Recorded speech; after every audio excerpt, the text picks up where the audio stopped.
काफ़ी सालों की मेहनत है, तो फीलिंग तो बहुत अच्छी थी। घर पे भी बताया, सब बहुत खुश हैं। अभी तो थोड़ी देर के लिए विश्वास नहीं हो रहा था, but now slowly slowly the feeling is sinking in. या तैयारियों के बीच में कभी सोचा था आपने कि ठीक है यूपीएससी तो निकल जाएगा, आप आईएएस बन जाओगी, लेकिन रैंक 1 इस बारे में सोचा था आपने? मैंने तो नहीं, पर मेरे भाई ने हमेशा से ही सोचा था। लास्ट ईयर भी जब मैंने इंटरव्यू के बाद I miss the cut off by 12 marks, उसने यही कहा था कि तुम चिंता मत करो, तुम फिर से लिख जाओगी, you will again clear it, और तुम्हें भगवान ने रैंक 1 के लिए ही बचा के रखा है। एंड आई थिंक आज उसकी बात सच भी हो गई कहीं ना कहीं। सो हाँ, ये भाई ने मेरे कहा था, मैंने तो कभी नहीं सोचा था। सबको मालूम था कि आज रिजल्ट्स आने वाले हैं। आपने भी मतलब अंदाजा लगा करके रखा होगा कि ठीक इस समय मैं लैपटॉप खोल करके बैठूंगी और यूपीएससी की साइट पर जाना है, चेक करना है। लोगों के भी एंटिसिपेशन होंगे कि इस बार शक्ति क्लियर कर लेगी। जैसे ही आपने अपना नाम देखा, किसको पहला फोन किया, कितनी खुशी अंदर से, क्या कुछ निकल करके आया, किसको किसको फोन किया? हाँ, आई एक्चुअली सुबह से ही आज था कि रिजल्ट आ जाएगा, एंड वी न्यू कि 1 o'clock से 2 o'clock के बीच में आना है। तो पहले तो मैंने कोशिश की कि मैं फ़ोन साइड में रख के सो जाती हूँ, बट वो हो नहीं पा रहा था।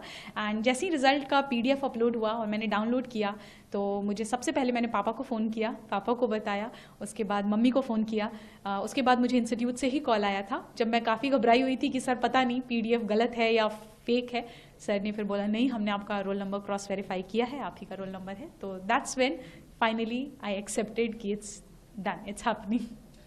हिंदुस्तान में हर एक युवा का सपना होता है, 12वीं तक तो कम से कम होता ही है कि उसे यूपीएससी क्रैक करना है। और उत्तर प्रदेश और बिहार, आप तो उत्तर प्रदेश प्रयागराज की धरती से आती हैं। आपने इंटरव्यू के दौरान भी, जो मॉक इंटरव्यू मैंने देखा, उसमें प्रयाग से रिलेटेड क्वेश्चन पूछा गया था। तो प्रयाग को लेकर के क्या कुछ मैसेज, और उन तमाम जो एस्पिरेंट्स हैं जो आपकी तरफ आज देख रहे हैं, उनको क्या मैसेज देना चाहेंगी? प्रयागराज तो मेरी जन्मभूमि भी है, so it's always very close to my heart. I think that place has played a lot of role in shaping me who I am. I think aspirants की बात करें अगर, तो हर बच्चा आई थिंक अपने मेहनत, अपने एंड से तो पूरी कोशिश ही करता है। थोड़ी सी कमियां हैं जो अगर इंसान में रह जाती हैं, जिस वजह से मे भी हम चूक जाते हैं किसी पर्टिकुलर अटेम्प्ट में। What we need to do is just reflect back, क्या गलतियां हुई, उस पर काम करेंगे।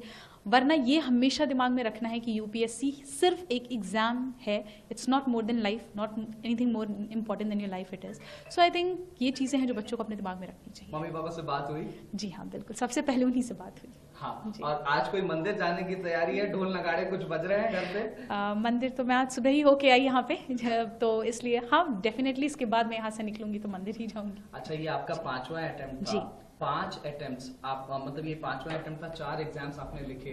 फेल्योर को कैसे हैंडल किया जाए, एक मैसेज आई थिंक अगर आपको अपने ऊपर कॉन्फिडेंस है कि you can work on it, कि जो गलतियां हुई मुझसे सुधारी जा सकती हैं, खुद के ऊपर सेल्फ कॉन्फिडेंस, पेरेंट्स का सपोर्ट, आई थिंक फैमिली का साथ, इतने से हो जाती हैं चीजें, हैंडल हो जाती हैं। 2 से 3 टिप्स अगर आप जल्दी से आप देना चाहें एस्पिरेंट्स को जो तैयारी कर रहे हैं, आज आपकी तरफ देखना चाह रहे हैं, तो वो क्या होंगे?